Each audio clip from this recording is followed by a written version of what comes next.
Sadgurunath Maharaj Ki Jai, and welcome to Jagadambe Reads the Holy Books of India, ShrimadBhagavatam119. As you may remember, Chitraketu was cursed by Sati, but it didn't seem to phase his equilibrium. Mahadev was watching him, also with a smile on his face. He then turned to Sati and said, "Now do you see the greatness of the bhaktas of Narayana? Nothing will affect him. Heaven, hell, curse, blessing will all mean the same to a bhakta of the Lord. His nature is so placid that he will find peace wherever he is. Everything looks the same to him. He is well versed in Brahmavidya, and the opposites mean nothing to him. Look at the peace on the face of this man who has been condemned by you to a terrible birth." Sati's anger abated, and she looked at Chitraketu and his calmness. Chitraketu, who did not curse her in return, even though he had the power to do so. He accepted the curse with an unruffled frame of mind. It was this Chitraketu who was born as Vritra because of the curse of Sati. 77. The birth of the Maruts. Once, when the Asuras were all being killed by Indra, who had the support of Narayana, Diti was very angry and unhappy. She decided that Indra should die. Indra, who was the killer of his cousins, who was always indulging in the pleasures of the senses, who was cruel, and who was a sinner. She said, "This Indra is very foolish. For the sake of preserving the life within his body, he has ignored the dictates of Dharma.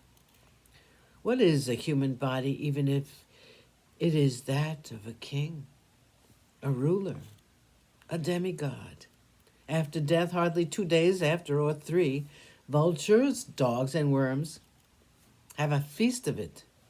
If the body is burnt, the ashes do not make up even a handful. When such is the case, is it not foolish and utterly selfish to commit sins for preserving this body?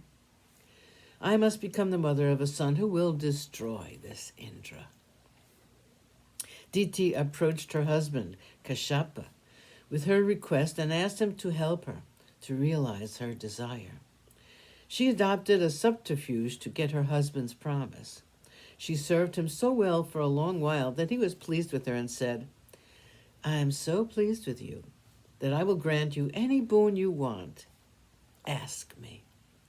She then told him about her wish to have a son who would destroy Indra. Kashyapa was quite upset by this unholy desire of hers. He regretted his impulsive promise, but he had to keep his word. So he told her, "I will teach you the incantations for a vrata, which you have to observe for an entire year. It is very difficult, and you should obey my instructions implicitly. If you do it, at the end of the year, a son will be born to you, and he will be the answer to your prayers." He then taught her the ritual, which went by the name Pumsavanam,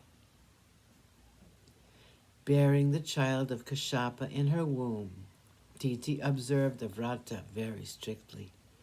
Indra, in the meantime, knew the anger of Diti, his aunt.